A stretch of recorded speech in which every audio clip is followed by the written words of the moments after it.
welcome to today's show. I've actually got my man Cody Weldon. I've known this fella for about how many years has it been? About 13 I years think now, it's Cody. around 13 years. Yeah. Cody, you are now a therapist and dating coach that specializes in attachment theory.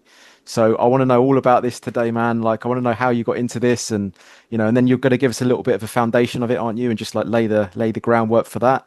So yeah, do you want to take the lead and explain kind of attachment theory and just like talk to me like I'm an idiot a bit? Yeah, fair enough. Well, thanks for having me on the show. Definitely happy to be here. Mm. So, attachment theory, I like to boil it down to it's essentially our intimacy map and how we form relationships as adults. So, it's predominantly formed in our childhood. Now, not exclusively during childhood, but largely from our childhood because our caregivers are going to model the map of intimacy for us, whoever raises us. And maybe it's our parents, maybe it is our aunt, uncle, grandparents. But whoever our primary caregivers are, they're going to show us how to connect with other people. Now, attachment theory has been around since the 1950s, 1960s, if not a little bit longer. And so the original experiments revolved around actually monkeys. So they would take monkeys and they put them in different cages. And what they found was that they would put in these stuffed animals in these cages with the monkeys, and they would heat up the stuffed animal to mimic a mom and the closeness of a mother. But what they found was that the monkeys fared way worse when they would exchange these different stuffed animals versus if there was a constant source of comfort. And obviously, too, a stuffed animal is not a proper substitution than the mother itself. So this gives us interesting implications for humans, obviously. If we don't have consistent caregivers when we're growing up, that's going to disrupt our ability to connect to other people. So that's where attachment theory can branch off into our different attachment styles. So there's anxious preoccupied, there is secure, which is what we want to strive for, and there's something called earn secure attachment, which is what we ideally are going to have. There's fearful avoidant or disorganized attachment, and then there's dismissive avoidance.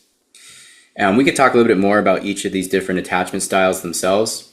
But at the end of the day, if we're not able to connect to both other people and allow them into our lives, and then also be able to have our own autonomy and do our own thing, we're going to struggle, especially in romantic relationships. So for most people, a lot of these vulnerabilities come out in romantic relationships because of their intimate nature.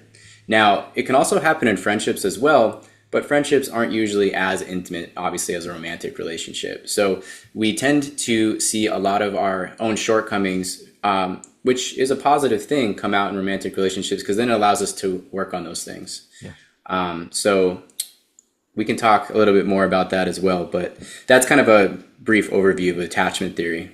Yeah. Okay. Great. Yeah. So you're saying that this comes from the inconsistency from the caregiver, right? So let's just say that you have a mother that is intermittent with her love for you. Is that the kind of the thing? And so in those gaps where you're not getting the love, that's where the trauma kind of entrenches. Is it? Is that where it kind of starts to kind of set in the child's sort of nervous system, whatever it is, and then that creates that pattern that then cascades forward into adulthood?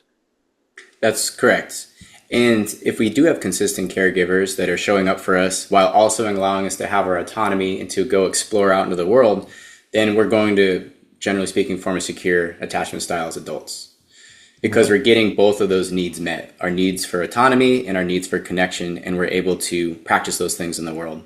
But you're right, if we're getting inconsistent caregiving, then that can form forms of avoidance where you don't let people in because you're afraid that you're going to be abandoned or betrayed. Right. Okay. So should we talk about what actually happens in those moments? Sort of when the mother disappears, let's say, what's actually going on for the child then? What happens? So a child with secure attachment has the trust that the mom is going to come back around and Mhm. take care of him or her. Yeah. Now, a child that has formed avoidant attachment, they are used to their caregiver abandoning them. So what they do is they put up basically a shield and they don't let people truly in because of that past trauma. So they learn very quickly, all right, I can't rely on mom, I can't rely on dad, so I have to kind of do my own thing because they're not going to show up for me. At least they're not going to show up for me in a consistent manner. Yeah. All right. So you have a child, let's say, Cody, right? And you said, yeah, it's important to develop the autonomy to allow the child to go out and explore and not be too controlled and smothered. But at the same time, that child needs to know that it can have that love when it needs it, right? And so let's just say that child is crying and it needs that support, doesn't feel that love, but is like yearning for it, reaching out for it, is not getting it. What's actually going on for that child in that moment? Like, what happens then? Well, we have to remember that a child is essentially defenseless for the most part against the world. A child lacks adult resources. They can't physically defend themselves. They rely on their caregivers to survive. So in those moments when they don't sense that their caregiver is going to show up for them, it's survival level panic a lot of times. Because if they don't have their caregiver, then it's game over. Think about it from an evolutionary standpoint. If we don't have our primary caregivers, we don't have the support of our tribe, then it very well can mean death. So that survival level trauma can embed itself in our nervous system, and it will if we don't have that consistent caregiving. So then as adults, our nervous system reacts in a very similar way when we hit these triggers. And if we don't have the insight to be aware of our own attachment style, then we might struggle very deeply in personal relationships. So having that insight and then working towards earning a secure attachment style is very helpful. Now, no one is perfectly secure. We tend to lean in a direction, but again, we can do personal work on ourselves so that way we don't allow our baggage to bleed onto other people. Yeah, brilliant. And you mentioned, there's a secure attachment. There's healthy forms of attachment, is there? Because I would have thought the word attachment in itself sounds negative. Sounds something you want to avoid, right? Because you wouldn't say I want to attach to my girlfriend, would you? You'd say you have like a interdependency with them. You have a co-creation, whatever you want to call it, but it's overlapping. But it's not like two half shells coming together. To me, attachment sounds like that. But you're saying there is still a healthy attachment, right?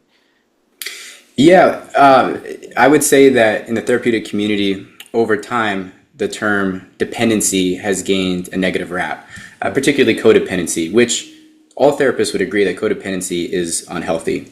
Codependency is marked by someone under-functioning and then the other partner over-functioning for them, which creates a toxic bond. But an intimate relationship does require some level of dependency on each other to fulfill each other's needs, because otherwise you don't have a relationship. So attachment, when we are spending intimate time with someone and we're having that skin-to-skin contact, oxytocin's being released, all these bonding hormones are kicking in, we do form attachments. And that attachment is very crucial, especially when it comes to, let's say, forming a family. You want to be attached to your significant other. So that pair bonding is a very powerful instinctual process that, we have hardwired into us. Fair enough. All right, I won't see it as a pejorative then. I'll use it. I'll use it like positively. All right, Cody, nice one, mate. So okay, so should we talk about the 4 or 5 types then and go into it a little bit more then? So do you want to start off with the secure type then, and then we'll go into more of the negative types? Yeah. Yeah, so let's start with secure attachment. So secure attachment, again, means that you can allow people into your personal life and you can form these healthy bonds with them. You can depend on them to a healthy degree. But you can also go off and experience freedom and autonomy. So you can go to work, you can make money, you can pursue your personal hobbies and activities, but then you also have the trust in your partner that you can come back around and that they're going to still be there. Right. And then also too, again, you are able to open yourself up to having someone into your life. Now, the thing with personal relationships is that it requires vulnerability. Because inherently, if you put some level of dependency on someone else to meet your needs, then that makes you vulnerable in the sense that they could not show up for you. So that's a double-edged sword of vulnerability. A lot of times, we throw the word vulnerability around like it's just kind of this soft, fun thing. But vulnerability is, it can be crushing when it's not met and reciprocated. But, in order to get trust, you have to give trust. So, but that's secure attachment. So you're able to make yourself vulnerable. You let someone in, you can be relied upon, and you can rely on them. Now we could talk about dismissive avoidance, or DA for short. Dismissive avoidance, a lot of times, are people pleaser types, and they grew up in environments where they couldn't consistently rely on their caregivers to show up for them. So they form this armor where they don't let anyone fully in. So they enjoy surface level relationships because it doesn't trigger them on that deep nervous system level. So they obviously want to connect, but they tend to do it in shallow ways where they almost play act intimacy. So they can kind of mimic other people when it comes to relationships, and they have a general idea of what it's like to connect. But again, at that nervous system level, they don't truly let people in because they're terrified of abandonment or being betrayed. So again, I use the term like play act, or they almost role play relationships. All right. And then they realize that once they've actually gotten to a committed relationship, they don't have the resources to sustain it. And that's when they tend to freak out. And it's not uncommon for them to just exit that relationship abruptly. I tend to use the term discard because it's a pretty good way of describing the process that an avoidant takes when they get overwhelmed or they feel enmeshed. So they basically hit the emergency button, they get overwhelmed, and they also tend to pressure cook their emotions. So it bottles up, they don't know what to do, they don't have the resources to handle it, and then they exit the relationship, which leaves their partner feeling blindsided. Now, that doesn't happen every time. It depends on the level of self-awareness of the avoidant and how severe their attachment style is. But I coach a lot of people through these type of experiences where they get blindsided in a way where they haven't been blindsided before, because our normal breakup is different than a blindside. A normal breakup is where you sit down, you have that painful conversation. Hey, this is where I'm at. And, I have to go my separate ways. But with dismissive avoidant that abruptly leaves a relationship or discards, you don't have that conversation because they don't have the resources to have it. Really? So they would just get out of there and without much communication at all? Yeah, going back to that survival level panic that I was describing earlier, when a dismissive avoidant senses that their partner could abandon them or they're feeling smothered, that panic sets in and they haven't worked through their personal issues. They don't know the coping skills to utilize in that moment. So the only thing that makes sense for them is to cut their losses, and then that's going to prevent future pain for them and then for their partner. Oh, wow. Okay. So that would show up as them, what, just texting the breakup or something like that. So they're not having to be in the same room together, that kind of thing. If you're lucky, you'll get a text. But there's a Really? lot of people I coach that are coming from 15-year-long marriges that didn't even get a text. Their partner Just just up and pure disappeared, ghostage, just pure ghostage. ghosted. So Jeez. you can Wow. imagine Yeah. the chaos that's going to wreck on a nervous system. Yeah. Yeah, absolutely. I can, because I can share a story later. But yeah, I mean, that's just that's wild. Okay, so what happened is, are you saying then that those dismissive avoidants, they fear deep intimacy, so they try and keep the relationship on more of a surface level, where they're showing the mannerisms and mechanics of someone that might be in a deep rapport and connection with someone, but it's more theatrical, it's more kind of surface level pretending, right? But then when it actually gets, are you saying that when it actually gets to the point where the other person almost holds a mirror up to them and makes them go deep into themselves, it reaches that point of pure vulnerability, which reminds them of being vulnerable as a child, and that's too deep for them. It's too much depth within themselves it brings up. So therefore, they have to kind of get that person away because it kind of brings back all the pain that's associated with that vulnerability in childhood. That's a very good way to describe it. Yes. So a lot of times they'll regress back to that inner child essentially that was abandoned. And Right. because they haven't worked through that past abandonment, it's going to, destroy their current relationships because again, they don't know how to move forward. Wow. So is that conscious or unconscious then? Is it like knee-jerk reflex, or are they actually thinking about it and going, "That's bringing me back to my childhood"? No.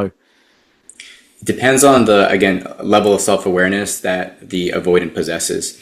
A severe avoidant by nature doesn't have a lot of self-awareness, so it is very instinctual. So it might just show up as a feeling, like a, just like an emergent feeling of panic, and they just don't know how to deal with it other than just to move away from their partner. Correct. Yeah, an overwhelming sense of panic. So I've listened to stories where their avoidant partner set a wedding date. It was all lined up. She was excited. She didn't really sense anything glaringly wrong in the relationship, so she was totally in. And then all of a sudden she gets a call saying, "Hey, actually, I can't do this anymore. I'm going through some stuff, and we got to cancel the wedding because I can't do it." So getting left at the altar, those type of situations happen very frequently. And without the lens of attachment theory, a lot of people are looking for answers because they have no idea what just happened. Yeah, yeah. Wow, that must be pretty scary for them. Okay, so if we tie that back to their child self, then and we take that back to the origins of when that first schism came in, that first trauma, and the way that their, you could say, egos or their defense mechanisms dealt with that, right? So what's the scenario then? So let's just say a child is feeling alone or something like that, and then their way of dealing with that, their mechanism is to just what, disassociate from the pain, go into their heads more, start thinking about things, or actually, what's their actual initial dismissive function? Like what are they actually doing as a child? Yeah, that's a good question. And that's when we get into the different trauma responses Yeah, that we have ingrained in us. So there's fight, there's freeze, there's flee, and then there's fawn. So, depending on the specific circumstances of the traumatic situations that the child found him or herself in, they're going to default to one of those responses, which is going to show up in their attachment style as an adult in their romantic relationships. So, let's say that they were in, and again, we see this very often in sexual abuse, where, especially as a child, really your only response a lot of times is to dissociate. So that's that freeze response where they can't physically remove themselves from the situation, so they mentally check out. And then as adults, they find themselves checking out when they are under stress in their relationship and they're not always aware of it. So that could be, my partner wants to have a serious discussion about kind of where they stand, or they want to address some, issues. Maybe they're even minor issues, but to the avoidant, that hits that trigger, and then they're going to dissociate. So that's where they're going to distract themselves with whatever they can. They're maybe on TikTok or Instagram, they're scrolling, or they come up with excuses as to why they don't want to have the conversation. Oh, I'm busy with work. That's a very common avoidant excuse. I would love to meet with you and talk about this serious issue that we should address, but I'm just slammed. My boss wants me to come in. So they'll generate these excuses because in reality, they have that extreme panic and fear about confronting whatever's going on. and But again, yeah, going back to the nervous system responses, it could be fight, it could be freeze, it could be flee, it could be fight. I think I already said fight. yeah, so that scroll. Let's say you're distracting, you're going on, doom scrolling or whatever. So you're not facing the actual task at hand. Let's say, right? Let's give the child example of that, the origins of that. Would that be like something that the child has to face, and the child can't face it, so the child just defaults to the dummies or the teddy or whatever, right? Or what would that look like for the child self? Yeah, it could be going to some sort of physical possession like a teddy bear for comfort. It could be distraction. Maybe they go and play video games. And think about the addiction that a lot of teenagers have nowadays with video games, weed, and porn, and just numbing themselves out. A lot of times the origins go very back. They go back very deep. Yeah. Okay. All right. Yeah. So that's the dismissive avoidant. We could start talking about fearful avoidance now. Okay. Yeah. So, fearful avoidant, also disorganized attachment. So, let's imagine that the child was growing up in an environment where it was tumultuous. So, there was a lot of, let's say, push pull from their caregivers. Yeah. So, maybe mom was very nurturing and sweet and overall pretty consistent, but dad was very abusive and inconsistent in and out of their life. This can form a disorganized attachment where there's a very common tendency to push pull because that's what they're used to. That's what they're comfortable with.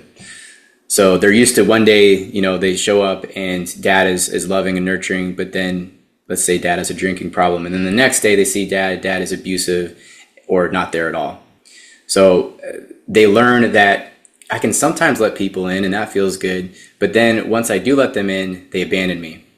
So it's this, like, again, push pull, hot cold. Fast forward into their adult relationships, that hot cold cycle tends to perpetuate. There's also a lot of times a very strong theme of betrayal with fearful avoidance. That tends to be part of their original trauma story, where they let someone in on a deep level and they backstab them. Maybe they got cheated on, or again, it could be abandonment, either way. So they want to let people in and they attempt to do so. But then a lot of times that feeling of connection and the comfort of having someone is paired with that fear that they're going to backstab them or abandon them. So both things are kind of wired together, and that creates it's called disorganized for a reason. That creates this disorganized pattern.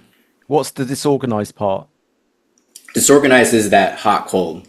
Okay, I I really see. love this person. I'm all about this. Right, right. Oh, actually, no, I'm terrified and I have to back out. And then, a month or two goes by. Oh, okay, I'm back in this. Everything's going to be okay. Oh, they're starting to pull away. Okay, now I have to pull away. I'm going to text them that I can't do this anymore and I'm going to cut my losses. So it's that back and forth. Wow. Okay, so that's where they're actually avoiding, is it? So what would be the difference there between avoiding and dismissing as the other one, the other type then? So a big difference is that dismissive avoidants tend to have this false positive image of themselves, Yeah. where again they tend to be people pleasers. They think that they can kind of keep everything on the up and up as long as they kind of cover their tracks and they perform intimacy the right way. So dismissive avoidants tend to be more, I say, pressure cookers, where they bottle things up, and they try to just kind of ride it out as long as they can until they can't. Whereas fearful avoidants, again, it's more of that, okay, I'm going to let you in. No, wait, no, this is overwhelming. I got to back you out. So I'm going to basically abandon you before you can abandon me. And then, but the main difference, again, is that a fearful avoidant does want to have relationships, usually more than a dismissive avoidant. They view relationships more positively. But again, they have that survival level panic when they actually let somebody in. Right, right. No, I'm with you. Okay, so they actually desire deep intimacy, but the moment it starts to come their way, then they start to freak out and they want to, get out of there, right? Yeah, and again, I would say dismissive avoidance, they also are wired for connection, but the dismissive part is them trying to tell themselves, no, like I don't actually need relationships. I mean, it's cool to date and it's cool to, kind of have fun. But they sell themselves on the idea that they don't actually want like deep, intimate relationships a lot of times. Or when they start to let someone in, it goes to the dismissal where it's like, oh, actually, you know what? I am really busy with work. Like maybe I don't want this after all. Where the fearful avoidant, it's more so like, no, like I want to let you in and I want a relationship, but the panic that you're going to leave me is so bad that I'm going to basically stab you before you can stab me. And then that tends to oscillate because again, they're used to trauma where there was back and forth involved. Oh, dad loves me today, but now he's mad at me tomorrow. So, it's unpredictable. Oh wow. So they would actually, when you mean stab them, you kind of like end it with them or what? Just kind of like push them away. Yeah, kind of thing. Yeah, it's not uncommon for severe fearful avoidants to break up with their partners multiple times because, oh, we're starting to move in a direction and this has been feeling good. But then, boom, all right, I have to deactivate and distance because I sense that you could do me dirty. So I'm going to do you dirty first. Wow. Okay. So their ultimate fear is what exactly? Is it that like feeling too close, like and being seen on that deep soul level and like being vulnerable? Like what is that? What's that deepest Yeah, fear? it's being seen, which is that's the definition of true intimacy. But a fearful avoidant, they also tend to not do super well by themselves. So they also, fear loneliness and they fear the isolation. So then they'll jump back into the relationship, but then they have that fear of being smothered or again being backstabbed. So then they back out. So it's not a fun time to be a fearful avoidant because you're kind of being hit by both sides. Is this often why these fearful avoidance let's just take a girl for instance. She might go with a guy that's not doesn't really have any principles or value, but she knows she can kind of keep control of because she knows that he's not going to go off with another woman, like someone's easy to manage, easy to control, the low hanging fruit type of thing, because then she doesn't have to feel the abandonment. So she deliberately picks these types of guys that are just, that she knows this guy's like, he's not going to go anywhere because I'm more beautiful than he is or whatever, is there a little bit of that going on as well? Yeah, I would say that would transcend the different attachment styles largely, though. I wouldn't just pin it to a fearful avoidant Okay. type. But what you're describing is common where, and again, I primarily coach women when it comes to Yeah. my attachment coaching, not exclusively, but largely. And it's not uncommon to see a lot of women will choose two types of guys, two extremes, because of their fear of abandonment. They'll choose the simp guy that they can kind of peg early on for kind of how he's going to behave. Mm. So that's very predictable to them.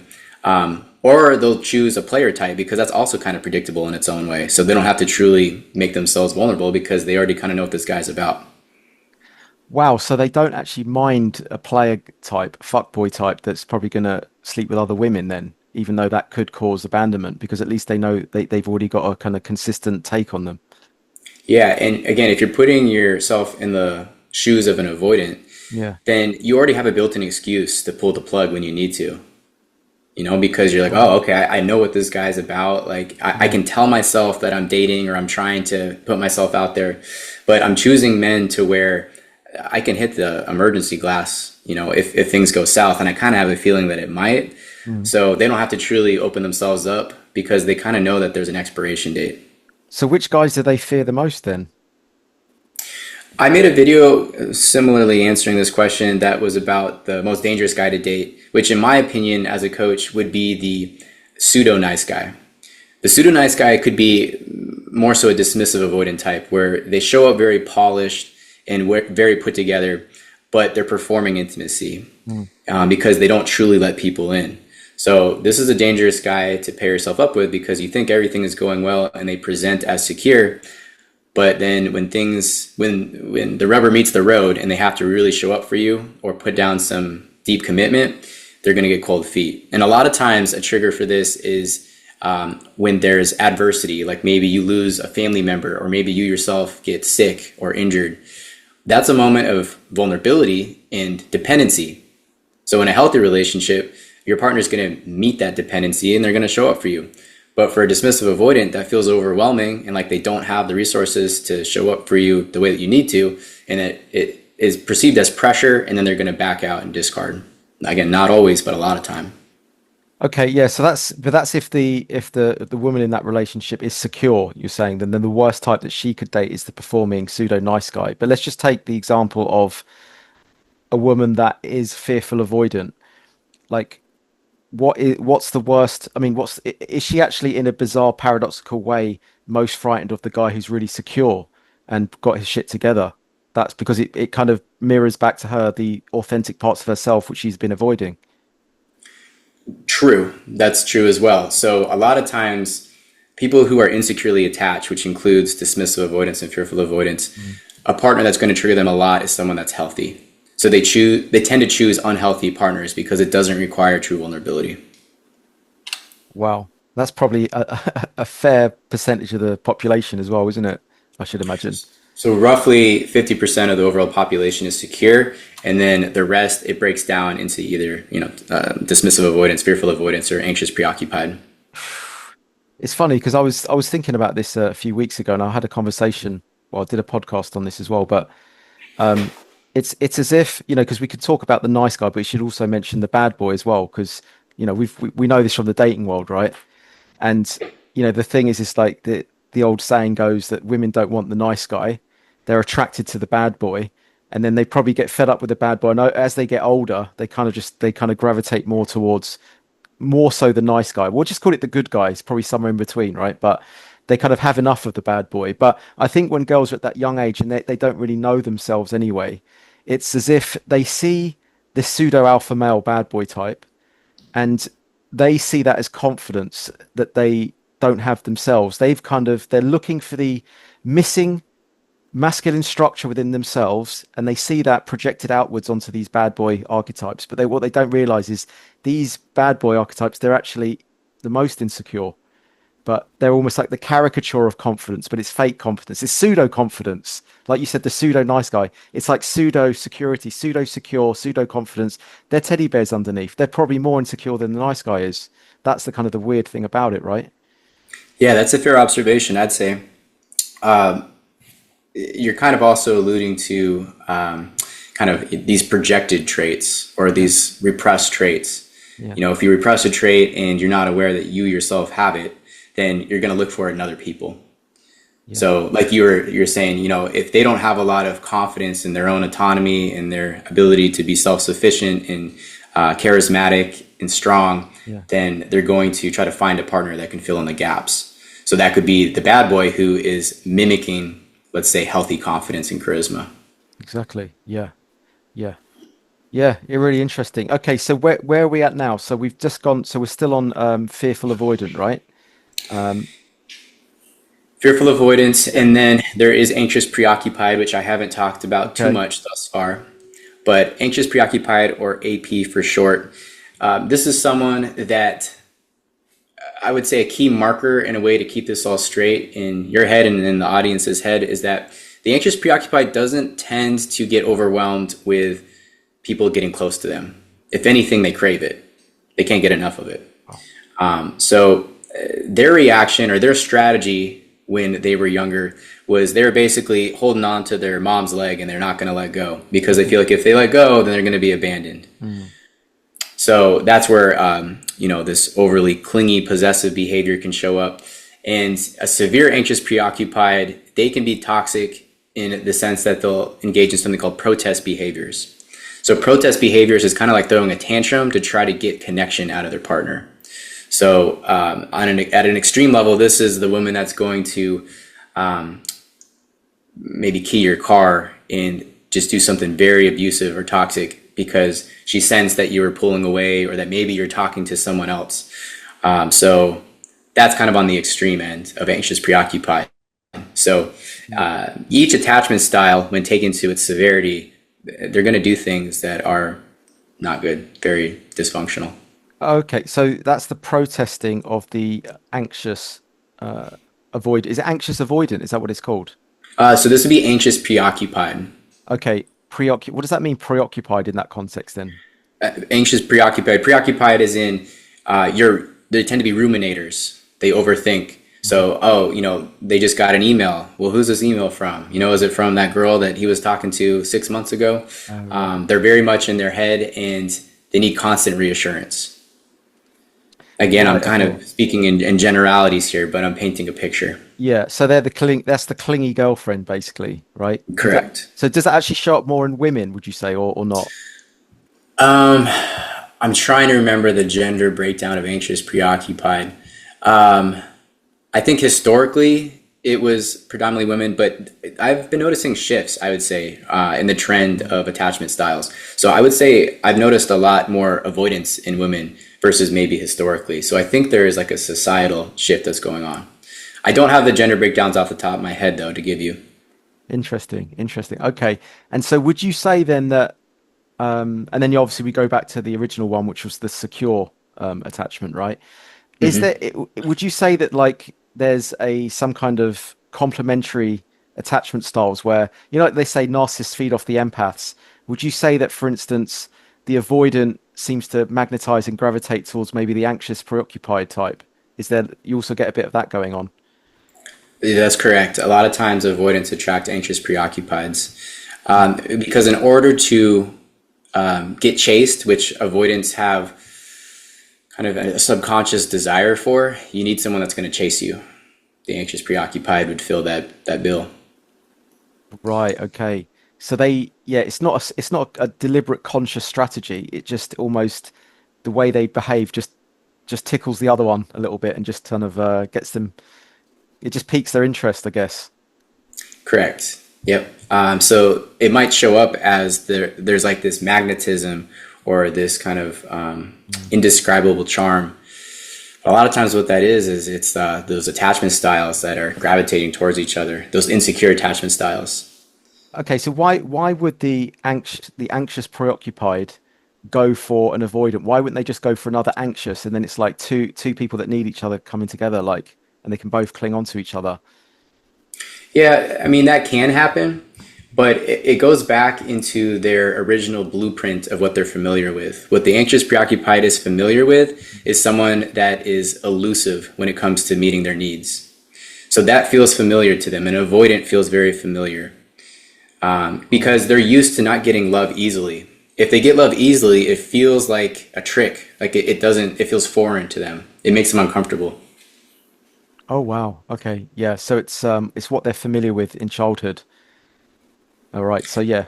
Okay. And on the avoidance side, they get unconscious payoff a lot of times from feeling like they get rescued. So that's why they jump out of the boat in the first place. So when the anxious preoccupied tries to grab them back into the relationship and it's like, oh, I can't live without you, please, like, don't distance yourself from me. Then they're getting unconscious payoff because they're like, oh, this person really cares about me. This is special. All right, maybe I guess I'll go back and see if I can make this work. And then they feel like it's not a good fit or they're being smothered again and they jump back out. And why would the avoidant want to go for the anxious type? Why? Because if they're sort of swashbuckling around and they don't like deep intimacy, they kind of like to dip in and dip out. Why wouldn't they just go with someone quite similar to them so they both don't have to have too deep an intimacy? They can kind of keep it kind of surface level. Sometimes avoidants do try to get into relationships with other avoidants. When that happens, though, there's not much magnetism. It's almost like two roommates that are together a lot of times. Oh wow. So there's just not that polarization to the same degree. Hmm. So that kind of will just naturally fizzle out with time. Whereas with the anxious preoccupied, again, there is going to be that strong pull because they sense that this person is going to chase them down, which feels good. It gives them that validation. And also, too, it allows them to not have to be truly vulnerable because you're always putting out these fires with the other person. So a good marker of a toxic relationship is that you're constantly trying to figure out how to make the dynamic work. So you're putting out fires that the relationship itself is causing versus a healthy, secure relationship where you both can tackle the world together because you're a team and there's not that internal strife. It's not to say a secure relationship won't have moments of conflict, but Yeah. it's going to be worked through because you both can handle confrontation and these little rifts and you can patch them up. So is there still quite a lot of, I don't know, vulnerability even within a secured, what do you call it? Yeah, secured attachment relationship, right? Still a lot of, you have to like be vulnerable and open yourself up, and you could get hurt, kind of thing, right? Or not? Correct. Yeah.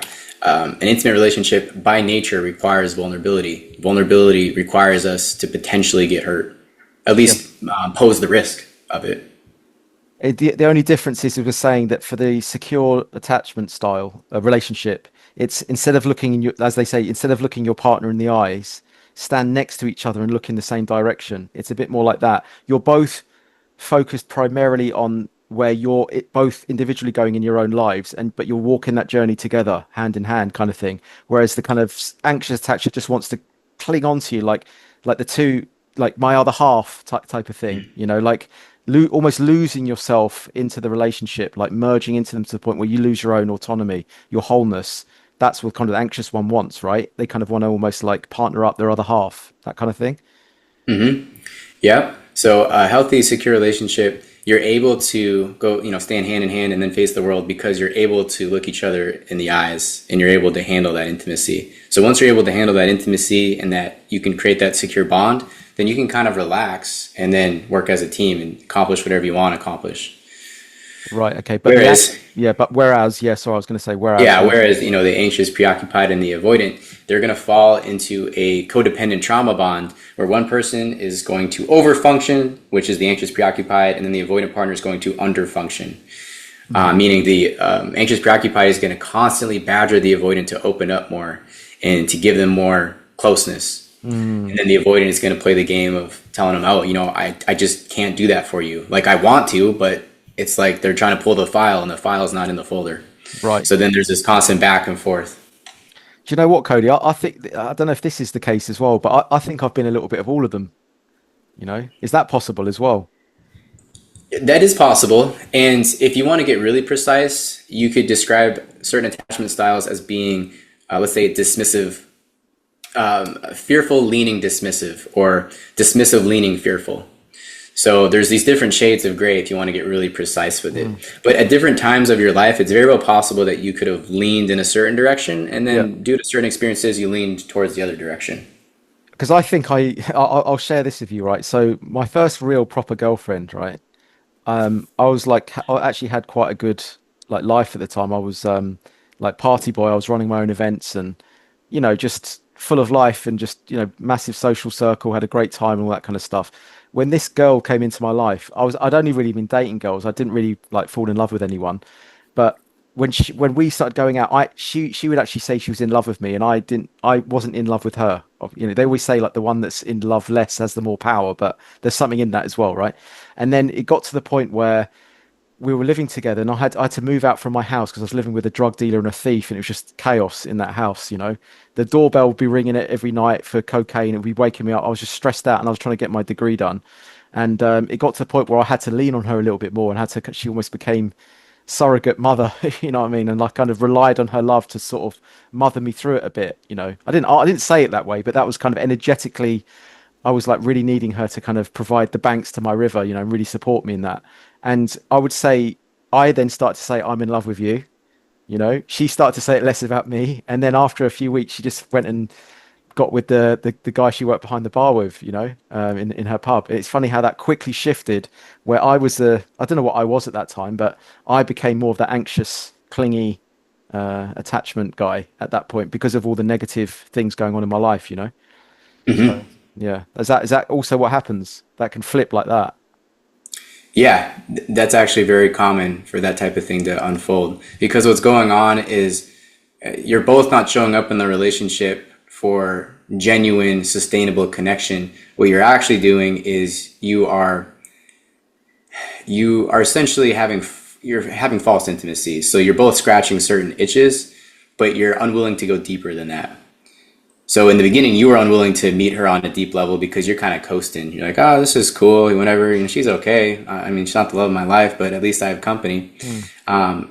And then so she was probably more on the anxious side at that time. She was kind of chasing you down a little bit here and there, probably trying to be cool about it, but she Yeah. was trying to, get that validation of, oh, this guy is going to choose me. And then once she sensed that you actually were choosing her, then she deactivated because it kind of hit that validation. She's like, oh, actually, I don't really want a relationship. I just wanted this guy to choose me the whole time. Mm. So you think when you do actually choose them, they don't want it then? If they're insecurely attached, then they're going to come to the fact that they didn't actually want a true relationship. They just wanted that validation of being chosen. Yeah. Yeah. She actually always used to say, I just need attention all the time, all the time. That's what she used to say to me. And she said, if I don't get it, I just feel as though I'm not being loved. And yeah, and it kind of, I think I just said, look, and I was someone that if I'm in a lot of stress, also I had a death in the family, cat died, trying to get my degree done, my final year. I was very stressed. And then I just needed some cave time. I just needed like a couple of weeks just to myself. I thought that would be fine, you know? I thought anyone that loves me, knows my heart, and just wants the best for me would be like, yeah, it's only 2 weeks, like no problem. Like she couldn't handle it, and she went off with another guy just for 2 weeks of me needing a bit of time to myself. Yeah, so I don't think that was necessarily me in a I don't know what kind of avoidant I was in that moment. I just genuinely needed some time just to kind of be on my own. You know, is that a normal thing, or is that also like kind of a pathology there? You're saying that you needed time by yourself just to kind of like heal and recover, and then you feel like you would have kind of bounced back as long as Yeah, you had that nurturance. yeah. Just like I think men and women are different. Well, I don't want to like generalize again, but I think the way that men deal with trauma is sometimes we default to just being on our own, like, you know, they call it cave time, right? Just kind of being on your own, sit in a darkened room type of thing, just kind of just be on your own and just not have to deal with like the stresses of the world. Just just focus on yourself for a while and then you can come back out stronger. I needed that time of because if you're always with someone like that, sometimes you need to have a little bit of space to kind of make that coming together feel more sacred. But if you're just constantly trying to deal with things like always stuck together, you don't have that breath in between to kind of let things, you know, settle and come back together healthily. I just needed that, but she just couldn't handle that. And just immediately, like, I got a texted me, she was breaking up with me. Well, she'd broken up with me over text, and then she wouldn't even let me meet her or have a phone call or anything. In the end, I just drove around to see her just to force a conversation. But yeah, that was, yeah, yeah, yeah, Yeah, so if you think about perhaps a severe anxious preoccupied or a fearful avoidant, when you withdrew and you said, hey, I just need to basically recover by myself for a week or two and then I'll be yeah. back, no big deal. They're going to start to spiral because they're like, oh my God, like this is the final abandonment here. He's going to leave me. He's saying that he needs his space. Like, all right, well, this is done for. So then they go and, they're texting other guys because like you said, or what she told you, she needs attention all the time. So it's not about commitment and a secure bond where, she can give you your space and then she trusts that you're going to come back. No, she needs that attention immediately. So then she's going to waste no time getting that attention filled. So is that with the anxious attacher there, would they monkey branch at that point generally? Yeah. Okay.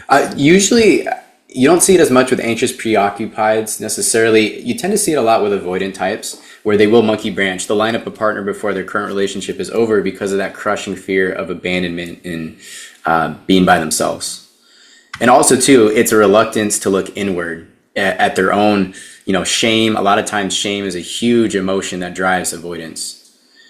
So that shame can drive them to distract themselves with whatever they can or whoever they can, so that way they can kind of continue being on the hamster wheel and not taking a breath and actually allowing those vulnerabilities or that emotional pain to surface.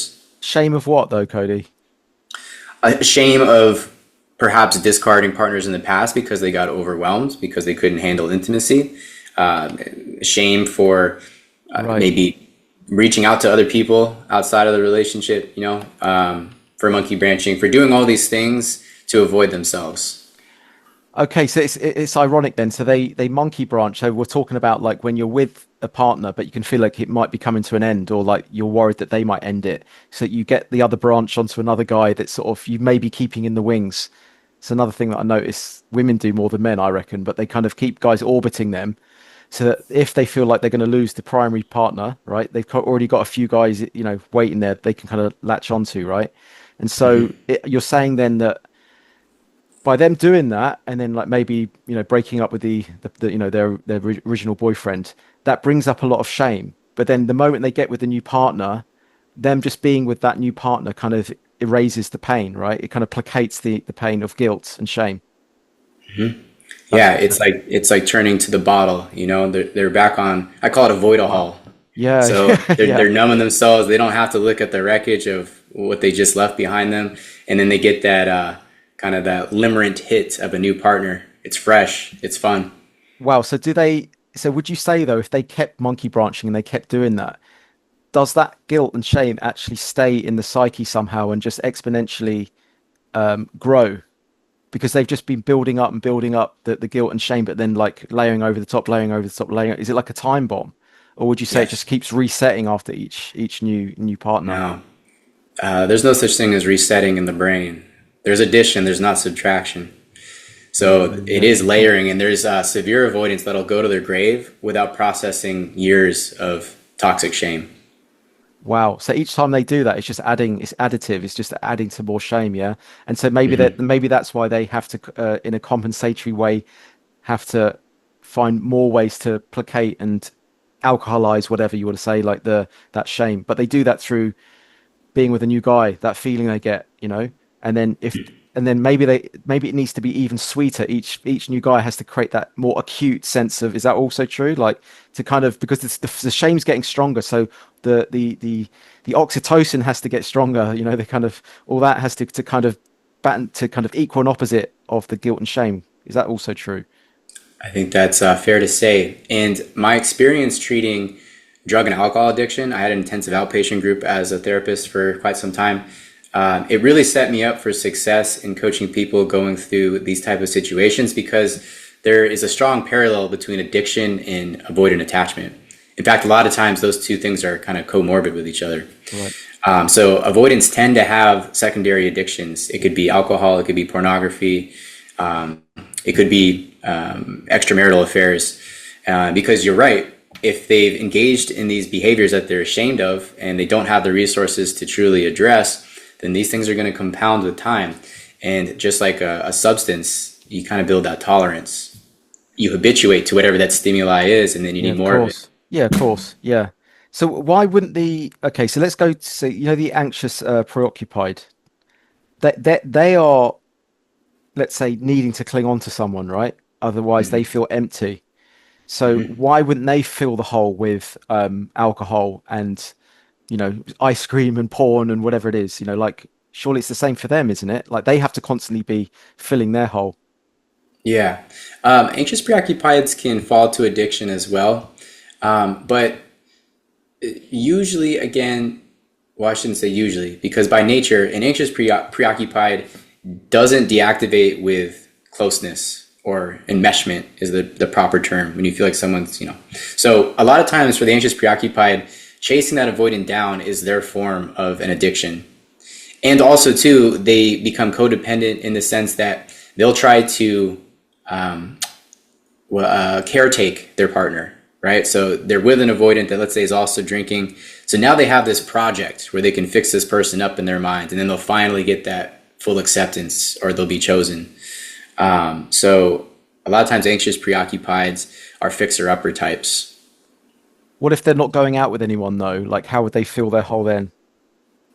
I would say a lot of times anxious preoccupieds can be fairly stable outside of romantic relationships. Mm. But then once they have their interest in someone, it can start to spiral pretty quickly. But Oh. yeah, I mean, they could still attempt to fill that void with other things if they're not in a relationship. But again, an anxious preoccupied, they like to chase people down. So that can be their drug itself. Oh, so A they lot of actually, times, the avoidant, they'll tap into these addictions as a form of distancing themselves from intimacy. So it allows them to, tune out both the relationship problems and also their own feelings. what, the chase, by them engaging in the chase, you mean? Well, for them, when they're in a romantic relationship and it's getting serious and they start to feel smothered, that allows them to get distance, emotional distance from what's going on. So that's where these other vices can come into play. Also, too, going back to that toxic shame, that addiction allows them to not address that original toxic shame. Oh, hang on. Are we talking about fearful avoidance here or anxious preoccupied? I'm talking about both fearful avoidance and Yeah. dismissive Okay. avoidance. Yeah. Okay. So the anxious preoccupied, they would caretake within their relationship, and that's what would artificially fill their void, right? That gives them that sense. That gives them that sense of addiction, right? Just caretaking. Yeah. Yeah. And so, and then for the fearful avoidant, they've also got an addiction, right? They must have similar kind of addiction, but what's theirs? Is it like moving themselves away, like constantly disassociating? Is that their form of it? Yeah, because again, if you're an avoidant, a lot of times there's that unconscious addiction to feeling rescued. So I'm going to jump out of the boat when the seas get too choppy, knowing that you're going to come save me. And that feels good. It feels good Mm, to be dragged back onto the boat and then, have a warm blanket put around me. right. Okay. Yeah. No, I get it. So yeah, how much crossover is there with this and, for instance, narcissism? Because like with narcissism, they want to feign connection with people to get a fuel line going of support and admiration and like treating people like appliances basically, right? And so they can actually feign soul connections and deep friendships with people, but really it's just to say the right sorts of things so these people are online so they can keep the fuel lines pumping into them, right? So is there, how much crossover is there with that kind of world? That's a question I get asked a lot because particularly dismissive avoidance can resemble narcissists in the sense that, again, a dismissive avoidant will oftentimes sell himself on the idea that he has everything kind of squared away and it's other people that become clingy and overbearing. Mm. And so they can show up in a pretty polished and charismatic way, especially in the beginning when things are surface level. They're also putting on that show so that way they don't have to be vulnerable. So this can resemble a narcissist, but the key difference between the two is largely intention. A narcissist is going to do certain things because they need that ego supply and they want that sense of control, whereas an avoidant, whether it's fearful or dismissive, really that's being driven by shame and fear. So there's different inputs, but there's similar outputs sometimes. Right, that's so interesting. Yeah, so it's the same actions maybe, but for different purposes, different motivations, different coping mechanisms. Yeah. Yeah, and there's some controversy amongst coaches and clinicians with the descriptors that we use for what avoidants do and what narcissists do, because narcissists have been studied a lot, and there's certain terminology in narcissistic recovery that's used. And some of those terms have been, let's say, borrowed or repackaged for the behavior of avoidance. So there's a little bit of controversy depending on who you're talking to about whether just narcissists discard or whether avoidants truly discard. But again, I think it is helpful a lot of times to use some of the language that narcissists do for their behavior in their relationships for avoidance as well, because it can be very similar. But again, the inner workings and what's happening there is different. Yeah, so yeah, like it's the guilt and shame, or it's just like needing to have that admiration, that kind of control over people. That's the kind of the differentiation there. But they might actually on the surface be doing the same sorts of things, right? Yeah. Yeah, yeah. On the surface, it can manifest very similarly, but with an avoidant, if they have that experience of feeling enmeshed and they need that personal space and distance, once they get it, they're going to feel better, and they're going to behave themselves, let's say, generally speaking. They're going to come back, they're going to be fairly reasonable. Whereas a narcissist, again, they're still thinking about how they can get ego supply. So narcissists will discard, and then a lot of times they will what's called hoovering. They'll hoover you like a vacuum back in Mm. because they get off on that control. Okay, like I could push this person away Yeah. and belittle them, devalue them, and then I can get them back, and that feels really good. And is It that, makes me feel like I have self-esteem, like I'm worth something. yeah, once you know you can rein them back in, like it shows a bit of power, doesn't it? You know, well, it's not real power, but it's to them it feels like power. And is there that same element of control for any of these types as well? Is there the element of control for avoidance? Yeah, sure. Like, do they still try and control people around them? Sometimes, but again, the reason why they're doing it is going to be different than a narcissist. Avoidance will control to the degree that they feel more in control of their nervous system and like that they're out of it in a mesh situation. So they can engage in some level of control, but then, like I said, once they feel like they are uh, like their nervous system is in homeostasis again, then they're going to be reasonable generally. Okay, all right, yeah. So there isn't that like pathological control kind of strategy There's going there's on. not that right. There's not that ongoing pathological need for control Yeah, and ego supply. interesting. Yeah, because obviously, we've come from a sort of a dating industry background, right? And you're still in there working with women, but obviously there was the whole men's pickup artist community, and I created my whole work philosophy at the time was to show that a lot of that stuff is actually coming from emptiness and like the need to control and get results as a form of like because they don't feel whole within themselves. Would you say, like looking back on that industry, would you say that that was a particular type or particular types of men gravitated towards that? Anything like that? Yeah, any insights? Yeah, I would say that the pickup community was filled with guys that were a couple different things. There were a lot of guys that were low self-esteem. I mean, it still is, it still exists, right? But I'm Mm, speaking to our past experiences. yeah. There was a lot of guys that would have low self-esteem and they were anxious, preoccupied, and they didn't know it. So they would be confused why they were repelling women because they were showing up in a people-pleasing, nice guy way, which doesn't create attraction. So, and also too, there was a lot of guys that I would personally know back in the day that would also be on the spectrum, undiagnosed autism. So those social skills wouldn't be ingrained. So then they would go to the most logical source that they could think of for getting better with women, which is a pickup artist community where they're going to give you an A, B, C, D, E type of format, a structure. Yeah. So there was some of that sprinkled in there. There is some of the anxious, preoccupied sprinkled in there. And then I'd also say there is avoidance and narcissist in there as well. And usually I think they would show up more so as coaches or either pseudo coaches or pickup artists where they really wanted to not just get women, like that was kind of their starting point, but they also wanted to have people worship them. Yeah. So, I mean, Mystery would be a good example of that. He's one of the original pickup artists that kind of founded his own movement here. It's well known that he suffered from a lot of personal turmoil, and but he also really loved being in the spotlight. He liked having guys that looked up to him, and I think there is some narcissism there. I actually had an online debate with him. Like, it's quite funny, but he's an example of someone who's massively on the spectrum.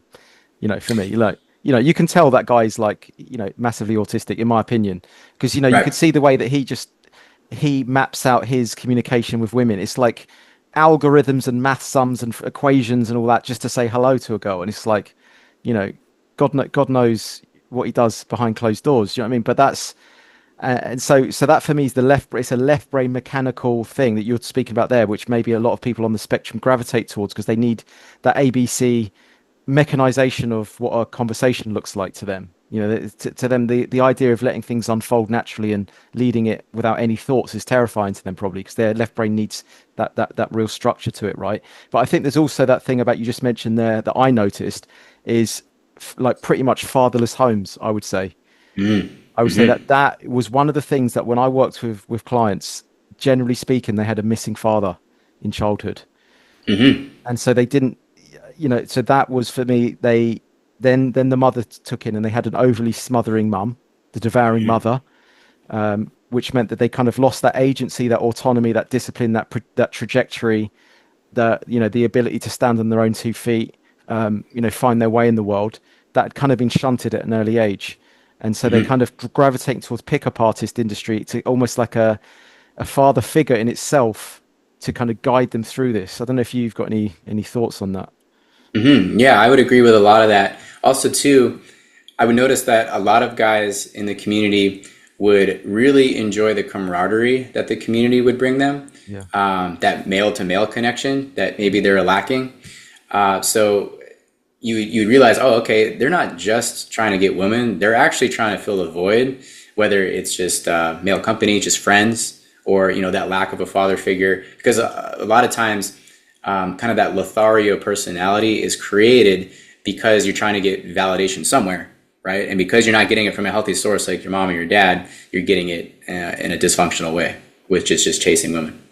Yeah, absolutely. Yeah. No, because I saw that in the industry, it would be like these people would be having sex and be almost be like sex addicts, and they would be lauded as like the best in the industry. But then I watched what happened to them if they went a week or two without sex. I could actually see they were almost suicidal after Mm-hmm. a week or two. And I'm talking people that were lauded as like top industry coaches, dating coaches. I was spent time with them. If they went literally a week or two without sex, I could see they were spiraling out of control, really, really losing it. You couldn't even talk to them. They were just like, it was almost like you said earlier, like that kind of like freeze, just like almost numb. There was a numbness to them. It was really Mm-hmm. quite scary. And these are the people trying to teach other men how to be good with women, and they're not even good with themselves. That's Right. the frightening thing. Again, I think that's a really helpful thing to point out, and it's also helpful to circle back to what we were talking about with that toxic shame and that addiction process, Mm. where it's like, okay, I've slept with 10 women and I was a virgin a year ago. Now I feel really good about myself. That's cool. Well, it would also be cool if maybe I got to 50, because the top guys are at 50. I'm a master pickup artist, you know what I mean? So you start Yeah. escalating things, and you're not addressing the core wounds here, which I know you used to talk about in a lot of your discussions and a lot of your content. Yeah. Well, I mean, I always used to say, what was the thing that I used to say on stage? I used to say to guys, how many how many girls you been with, and they would say like 100 or something like that, and most guys go, "Whoa, well done, man," and I'll go like, "Are you all right, mate? Are you okay?" Like, what do you mean? I went, "Well, like a hundred women. Like, are you in touch with any of these women still?" And they go, "Oh, no, no, I'm not." I'm like, "Oh, wow, what happened then? Why not?" And like they're not used to that because they just think like numbers, having as much sex as possible is like the holy grail. But to have sex with 100 women, and if you say to them like, "Are you in touch with? How many are you still in touch with?" That's what I always used to say, and they go like three. Oh wow, well, 3 out of 100 women. Like what? Okay, so tell me what kind of went wrong there with those 97 women. Like it's almost like a reframe on it a little bit to like say, are you really good with women? And if 97 of them you didn't, and they're like, oh no no, but like it was just sex. I'm like, okay, was the sex good? They're like, yeah, it was amazing. Okay, well if the sex was amazing, like why wouldn't you want to do it again with this person? Or like really kind of like take this idea, this concept of them being these like amazing, like with amazing gods of women, and then just kind of break it down a little bit and like hold a mirror up. You'll find out that actually, for me, even if they've been with 100 women in their life, they're actually not that good with women, really, when you think about it. Right. Yeah, essentially what you're doing is that you're knocking on the door of avoidant attachment. You're saying, hey, what's going on here? Why are you not forming any stable bonds with these women? You think on accident that would happen after 100 or Yeah, exactly. 150 or whatever you're at? Oh, I'd Yeah. stumble into some love. Yeah, but none of that. Yeah, that's kind of the way I would come at it with these guys. Yeah, but that's so yeah, so that would be so a guy, let's say a guy that just wants to sleep with as many women as possible. He's obviously avoiding intimacy with some, right? That's the whole point. It's easier to kind of go horizontal than it is to go deep and vertical, shall we say? You know what I mean? Like plant, like go into the ground and build something lasting. It's more a case of just like skimming, right? Is that what Correct. they do? Yeah. Right. Again, going back to dismissive avoidance, a dismissive avoidant isn't sold really deep down on the idea of relationships. So that's where it's like you could put the perfect girl in front of them and they're still going to struggle because they haven't convinced themselves that intimacy is a enjoyable, necessary thing. Or they oscillate with that idea. They're like, yeah, it would be nice to have a relationship, but nah, I don't know. I like doing my own thing. So really what's happening is they lack those resources to create sustainable true intimacy, but they try to cover it up with, oh, I'm just having fun, it's a good time, I'm not hurting anybody, I'm being honest. When in reality they're not able to face themselves, and because they can't face themselves, they can't have an actual genuine relationship. So they're papering it over with these conquests. Wow. Okay. So would you say, let's say you took a guy like that, right? And would you even encourage them to you know be with a woman then, or are they already going into it sort of half broken, and then is that not just going to fail pretty quickly as soon as they get into a relationship, or would you still encourage them to meet women and try and develop intimacy and try and turn it into a relationship, or would you say they have to work on themselves first? I would say for a lot of those guys, and I know this firsthand because I started off primarily doing dating coaching for men, Mm. a lot of these type of guys are pre-contemplative in their stage of change regarding their attachment style, meaning they don't even really recognize the fact that they are avoidantly attached. They're still sold on the idea that what they're doing is just, it's a fun time, and eventually they'll get around to maybe having an actual relationship. So it's hard to sell a guy on the idea of, like, again, looking at themselves inward, exposing their vulnerabilities, and then actually showing up in a relationship if they're not somewhat sold themselves. So a lot of times, because people ask me like, oh, is my avoidant partner going to come back around, or can they change? And it's a loaded question, because really what has to happen is they have to have the seed of wanting to change for themselves. And what tends to happen is that they get blindsided by someone that's maybe more avoidant than they are, and they get broken off, and then they get devastated, and that puts them in a state of crisis. And perhaps at that point they realize, oh, maybe I'll self-reflect and I got to change some things here. But until that happens, it's hard to sell someone on, hey, what if you were to show up in a more genuine, authentic way? Mhm. Sometimes it works, but it depends on their level of avoidance.